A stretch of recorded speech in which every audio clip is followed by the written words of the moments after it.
আকাশবাণী আগরতলা। স্থানীয় সংবাদ পড়ছি ইন্দিরা দেব। আজ অলিম্পিক দিবস। রাজ্যেও এই দিবসটি পালিত হচ্ছে। ত্রিপুরা অলিম্পিক অ্যাসোসিয়েশনের উদ্যোগে রাজধানী আগরতলায় এক র্যালি অনুষ্ঠিত হয়। রবীন্দ্র শতবার্ষিকী ভবনের সামনে থেকে এই র্যালিটি শহরের বিভিন্ন পথ পরিক্রমা করে।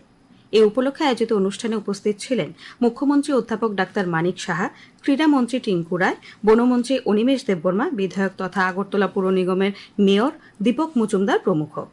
প্রধানমন্ত্রী নরেন্দ্র মোদী বলেছেন, ভারত বিশ্বের দ্রুততম উন্নয়নশীল ও বিশ্বাসযোগ্য অর্থনীতি এবং একটি নির্ভরযোগ্য শক্তিতে পরিণত হয়েছে। তিনি বলেন, দেশ প্রথম এই উদ্দেশ্যকে সামনে রেখে গত 12 বছরে বেশ কিছু উদ্যোগ গ্রহণ করা হয়েছে। নয়াদিল্লিতে গতকাল এক অনুষ্ঠানে ভাষণ দেওয়ার সময় শ্রী মোদী কথা বলেন। মুখ্যমন্ত্রী অধ্যাপক ডাক্তার মানিক সাহা বলেছেন, জনস্বাস্থ্য, পরিবেশগত স্থায়িত্ব এবং সামগ্রিক মানবিক মর্যাদার ক্ষেত্রে পরিচ্ছন্নতা অপরিহার্য।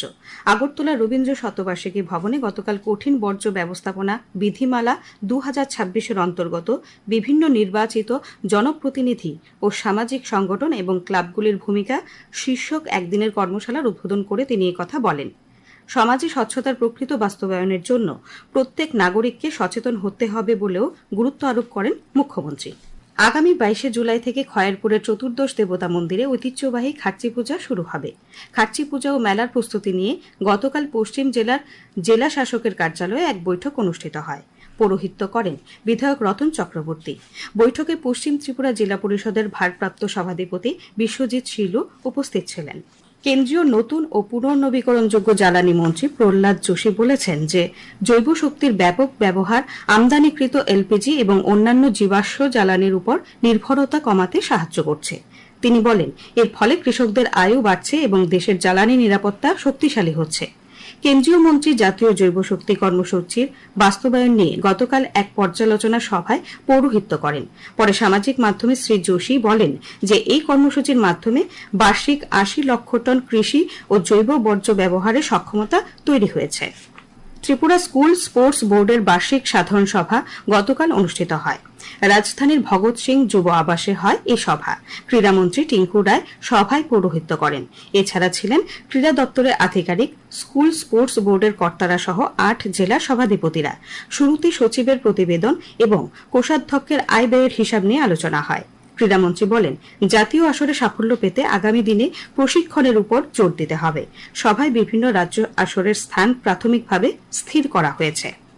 বিশ্বকাপ ফুটবলে অস্ট্রিয়াকে 2-0 গোলে হারিয়ে রাউন্ড অফ 32 নিশ্চিত করল আর্জেন্টিনা। 2টি গোলই লিওনেল মেসির। এদিন জোড়া গোল করে বিশ্বকাপের সর্বকালের সর্বোচ্চ গোলের মালিক হয়ে উঠলেন মেসি। অন্যদিকে ফ্রান্স 3-0 গোলে হারিয়েছে ইরাককে। পরপর 2টি ম্যাচ জিতে ফ্রান্সেরও নক আউট পর্ব নিশ্চিত হয়ে গেল এদিন। ফ্রান্সের হয়েও জোড়া গোল কিলিয়ান এমবাপের। অন্য গোলটি করেন দেমবেলে। আর নরওয়ে 3-2 গোলে জয় পেয়েছে সেনেগালের বিপক্ষে। ভারতীয় সময় আজ সকাল 8:30টায় জর্ডন মুখোমুখি হবে আলজেরিয়ার। এখন আবহাওয়ার খবর। ভারত আবহাওয়া বিভাগ আজ উত্তর পূর্ব ভারত এবং উপহিমালয় পশ্চিমবঙ্গের কিছু অংশে ভারী থেকে অতি ভারী বৃষ্টিপাতের জন্য কমলা সতর্কতা জারি করেছে।